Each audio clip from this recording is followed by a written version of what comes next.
Hello again. Welcome to another edition of Media Watch. I'm your co-host, Eric Tait. I'm Raymond Peterson. I'm Bob Anthony. And I'm Alan Singer.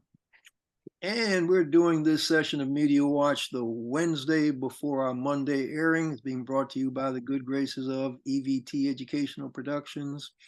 Zoom should show up on Manhattan Neighborhood Network next Monday, hopefully. And by the good graces of the four of us coming together through all kinds of difficulties, but we're here. Not a problem. Jump right in. There was a red carpet rolled out for a visiting head of state. And the visiting head of state is somebody that our intelligence community has called basically being responsible for the murder of a high-profile Washington Post journalist, columnist, Jamal Khashoggi. So Donald Trump, who's also responsible for a bunch of murders on the high seas these days, didn't think too badly about rolling out a red carpet and having a black tie dinner for the murderer of Jamal Khashoggi. At least our intelligence community feels that MBS, Mohammed bin Salman, or whatever his correct name is the guy who ordered the killing of the Washington Post columnist. Guys, I am still so far beside myself. I need you all to weigh in on who was there, why were they there, what does this say about who we are as a country? Well, first of all, let me just chime in quickly. If Khashoggi wasn't just murdered, he was dismembered. He was chopped the hell up and hidden. This is a pure obscenity that he would be admitted to a gala at the White House, red carpet and all that. He wasn't just, this Washington Post reporter wasn't just murdered, chopped up, and, we're treating the guy like he's just another friendly. Well, yeah, and it was premeditated. I mean, he showed up at the embassy, the Saudi embassy in Istanbul, where he was currently living with his fiancée, in order to get proof of his prior divorce so that he and his fiancée could get married. She waited outside while he went inside. He never came back out. Fortunately, he had told his fiancée, whose name I'm forgetting at the moment, that if I'm not back, get in touch with the Turkish authorities, which she did do. Now, we might not have ever found out what happened to this guy, except for the fact that the Turkish authorities had that embassy wired for sound. So they got the whole thing on tape. And there were all kinds of cameras outside the embassy so you could see all the comings and goings. Right, and some of the people that were identified as having arrived just prior to Khashoggi were members of the Saudi security team. One of whom was MBS's former chief bodyguard. Correct. Mm-hmm. Now, what's it? Also, one of the people was a forensic doctor. He actually, I think his specialty was autopsies. Why did they need him there? To chop up the body. Okay. All right. Yeah. At one of these side events where Trump and the Crown Prince were, Mary Bruce, the chief White House correspondent at ABC News, asked specifically why we were having this event for someone who was involved in the murder and dismemberment of a Washington Post columnist and had silenced investigations into Saudi involvement in September 11th. Trump accused Bruce of embarrassing his guest. He called her horrible and insubordinate for asking such a terrible question. Then he said, you work for ABC, it's a crappy company, and he was going to have Brendan Carr of the FCC look into revoking its broadcast license because they hired people like her. Yeah, interesting thing about that is that's him blowing off steam, being a giant blowhard, because guess what? the FCC licenses stations, right? Yeah. They don't license networks. But they can revoke the licenses of the affiliates that carry the network's programming. And so that's where the threat could actually come into fruition. The interesting thing about all this is not only did he roll out the red carpet and welcome him like he was royalty, which I guess they assume he still is since he runs that principality, that country as a quote, he's not really the king, but he's the de facto ruler. They had a black tie dinner for him. And the interesting thing for me were the list of attendees that showed up for that black tie dinner. And pretty much the same people that are underwriting the White House bunker / ballroom, and we can get into that more later if we have time, were part of that guest list, in addition to Trump cabinet members and people like the Speaker of the House of Representatives and 1 or 2 of our US Senate. The fact that members of our government who have the option of not showing deference to a murderer, alleged by our intelligence community because they don't have him chopping the man up himself, that they would show up for that. I'm not surprised that Tim Cook and a whole bunch of giant tech people and other corporate titans and bankers would show up at that because they're all trying to curry favor with the Trump White House. Alan, you had a couple of names. Yeah. Well, first, Bernie Sanders is running around the country condemning the oligarchs who are buying influence in the government. Mm-hmm. I call these people the ruling class. And we're looking at Citibank had a representative, Pershing Square Capital, that's that guy Ackman, Coinbase, Qualcomm, Salesforce, Pfizer, Apple, Dell, Lockheed, Paramount, NVIDIA, who makes the chips, Tesla, Schwab, Blackstone, Northrop, Zoom. Oh, we're on Zoom. Mm-hmm. We are on Zoom. Maybe we'll think about being on somebody else. We're represented buying into Trump. This guy, it's not just that he may have been a murderer. He's a monarch. This is anti-democracy. We are promoting the worst in the world, not the best. This is like bad. Yep, you're correct. Yeah, this is so bad on so many levels. But go ahead, Eric. Basically, I wanted to segue to that whole oligarchic thing because that piece that Robert Reich put on in the Guardian a few days back last week, when this airs is going to be maybe a week and a half. But Robert Reich was talking. His question was, why are billionaires buying up the media? That was the headline for the Guardian piece, and he ticked the reasons about controlling the narrative about who they are, what their missions are, what they're trying to do to influence government so that the government looks out after their interests, not the interests of the people who elect this government to represent them. He ran down a whole litany of why, and he named the people, the Ellison that you just named that were at the black tie dinner, trying to buy up Paramount and get the green light.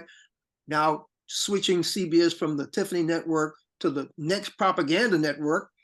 Fox already has the mantle, and OAN and all those other suck-ups are trying to displace Fox as the propaganda network. But they've got this Barry Weiss person now installed in CBS as their chief editor, who's looking for Brett Baier to come over and be an anchor at CBS. Guess who was at that black tie dinner? Brett Baier was at that black tie dinner.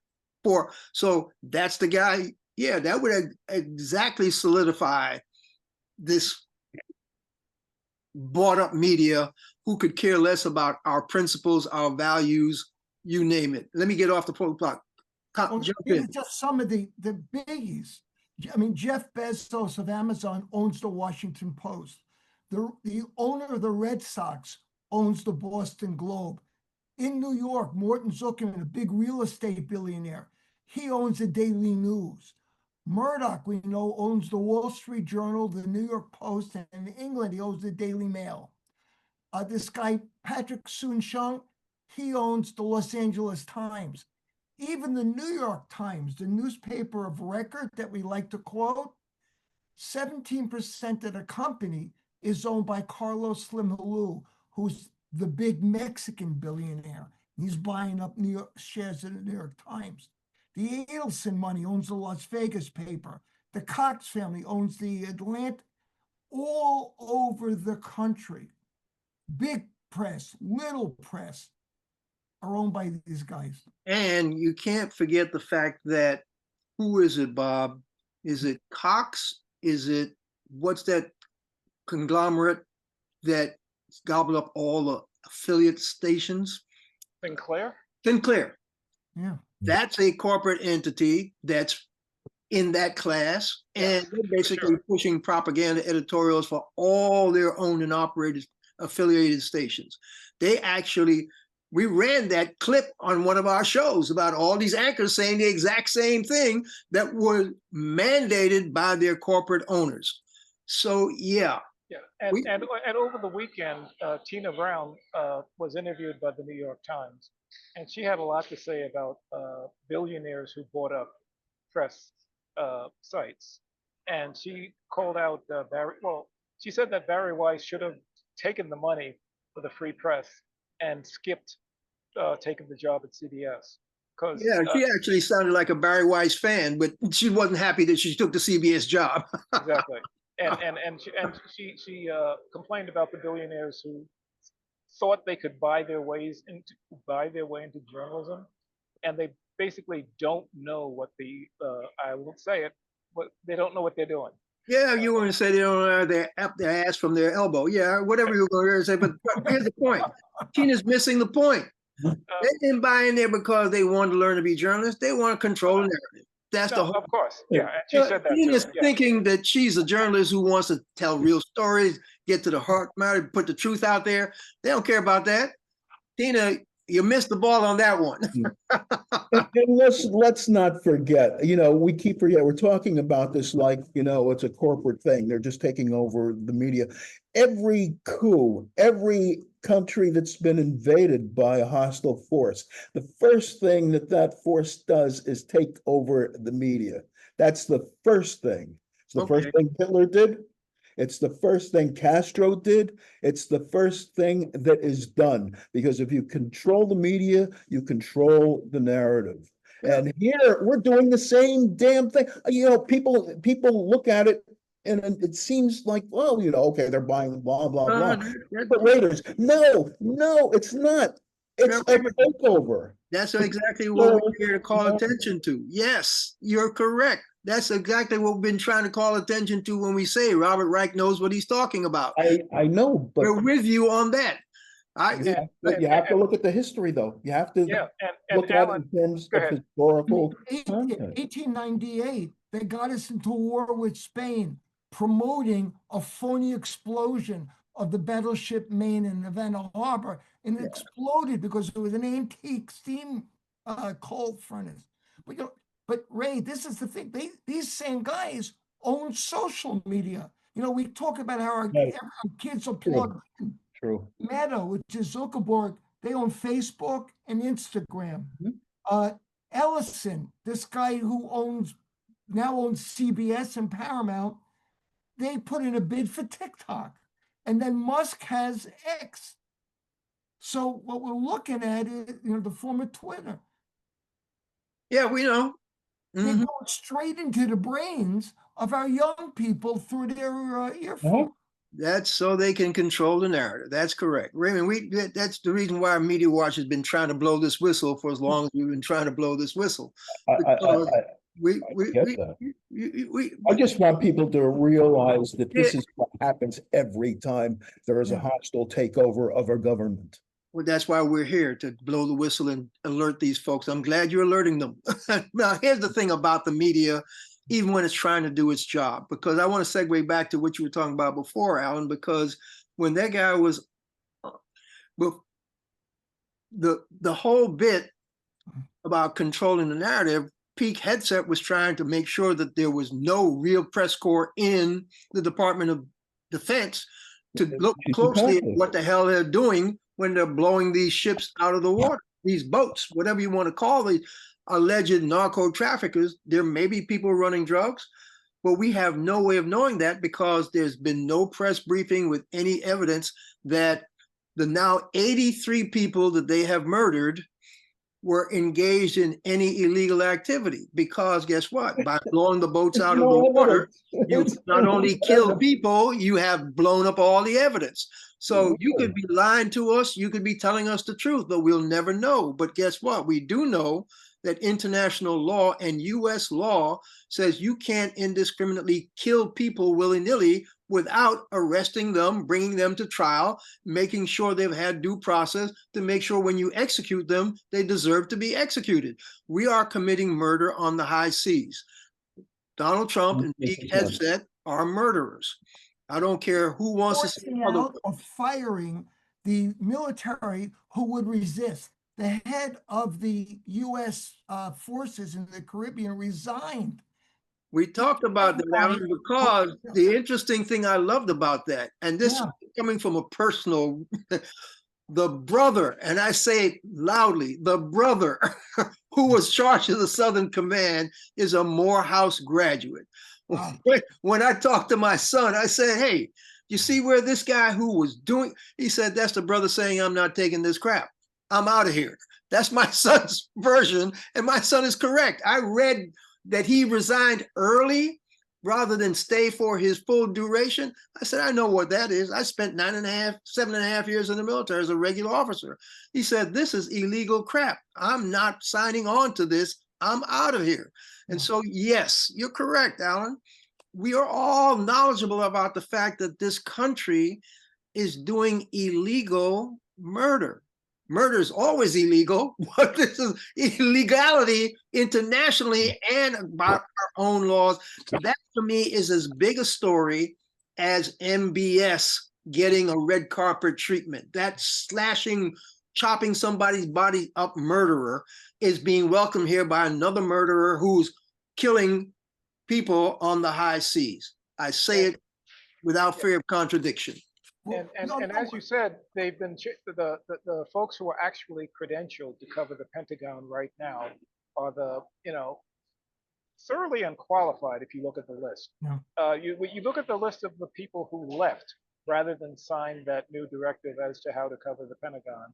Those are quality journalists who've been doing it for decades. And then you look at the list of people who actually signed in, and they're below interns. I mean, they're really not qualified, including that dingbat with the beanie, Tim Pool, who gets the White House credential. That brings us to the thing about qualified journalists. Alan, we're going to circle back to one of your other stories.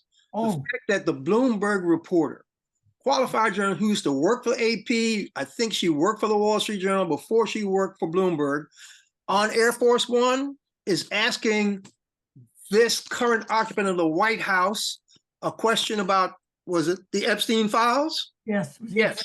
Give us that story, Alan, and be prepared for us to visually make the contrast. On a flight on Air Force One, this is Friday, November 14th, Bloomberg News White House correspondent Catherine Lucey asked Trump, why, if there's nothing incriminating in the Epstein files, did you object to having them being made public? As Lucey started to ask, Trump interrupts her, points at her, and says, quiet, Piggy. Piggy, again, the man has a habit of calling female journalists pigs and dogs. Now, this guy has the gall and the nerve, and Alan, I want you to get ready to put this visual contrast up. Has the nerve, the gall, what is that phrase? That the unmitigated gall, that is the cliched phrase that's usually used when somebody is stupid enough to make a comparison like that. Let our viewers see who's calling who a pig. So this is the guy who is calling Kathy, what's her last name? Lucey. A pig. Yeah. We could show you 15 more shots of this great edification of what a human pig looks like, but this one will do. Comparing this Pig to show us this young lady. Oh, you don't see her? I gotta stop the share and switch. Switch over, go back to share. Let's see, Kathy. That's who he's calling a pig. Okay. When I say the unmitigated gall, it's too bad we can't show them side by side, folk, but you get the picture. And he makes that stupid comment while we're talking about the Epstein files, which has everything to do with misogyny and pedophilia. And that's the president considers that the proper comment for the moment. Let me call it this: the alleged president. I'm sorry, I cannot call this guy president.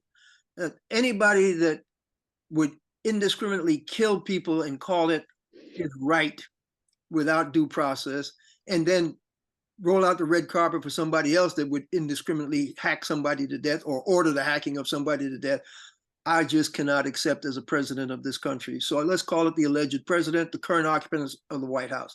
I don't know how much time we have, but there's stuff that we should be trying to get to besides harping on this whacked out. Oh God, I have a phrase to. Well, while you're thinking, we have a little over 6 minutes. We're doing okay. Okay. Well, Eric, we were going to talk about the threat of going to war with Venezuela. Yeah, well, these supposed assault on these, quote, narco terrorists is supposedly his way of waving a stick at Maduro. Now, I've said this before. When legally he could have used international condemnation of Maduro because Maduro stole the election in Venezuela. And the United Nations and a bunch of other nations in the Americas said that's not a valid election. You actually stole that election, basically, was the judgment. He could have gotten the Organization of American States and the UN to back some kind of stymieing of Maduro from taking office. He didn't do that. And the UN didn't do it, and the rest of the states in the Americas didn't do it, so Maduro took office. Even though he stole the election, he's in office. Now you're talking about invading a sovereign country with no grounds whatsoever because they haven't attacked you. Oh, you're claiming these boats are attacking the United States of America. Where's the declaration of war from our Congress? You guys have to talk to me about this. Alan? Under the War Powers Act, I think he had 60 days before he had to go to Congress to present the justification. Well, that time has passed, and he is still refusing to explain. But something else just came out that was absolutely hysterical. He announced that Maduro was the head of an illegal drug cartel called the Cartel de los Soles. My Spanish is not good. Oh. Oh, Ray, you heard this. Why don't you explain it? What the cartel? I missed it. The cartel. What's the name of the cartel, Ray?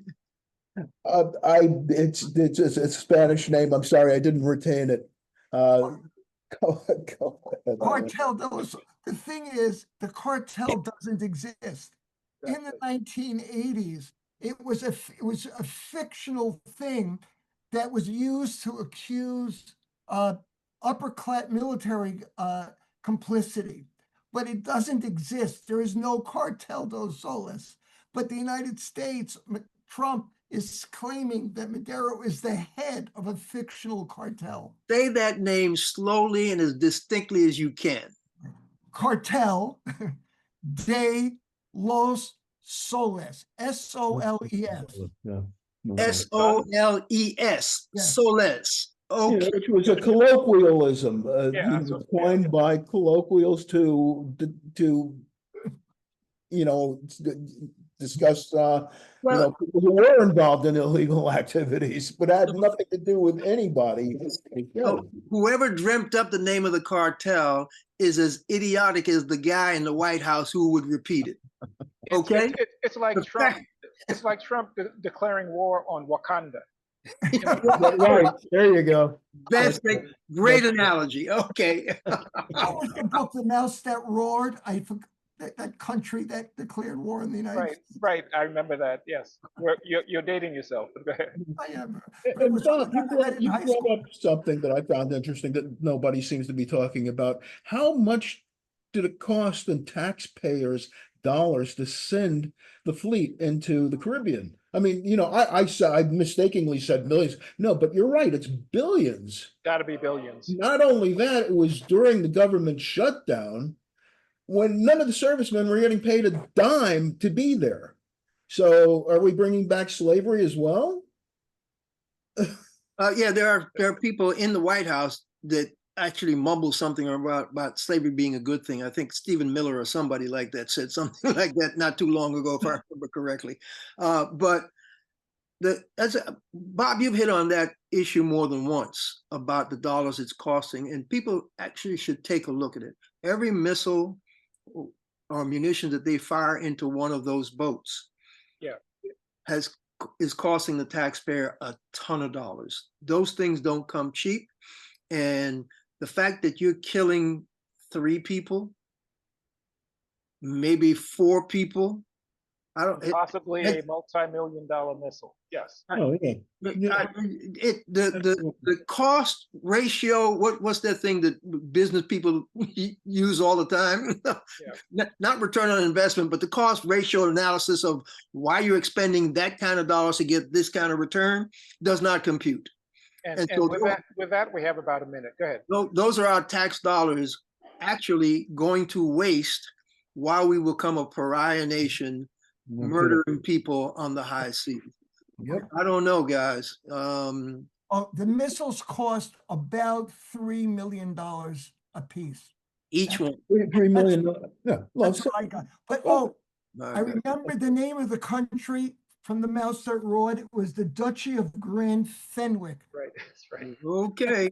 But With then the that- other one, With that, With that, war on Grenada. with that, we're about out of time, folks. This has been Media Watch. I'm your co-host, Eric Tait. I'm Raymond Peterson. Alan Singer. and I'm Bob Anthony. Catch up to us on YouTube at Media Watch EBT. And we'll catch you the next time. Stay safe and try to stay sane despite all the madness we're living through.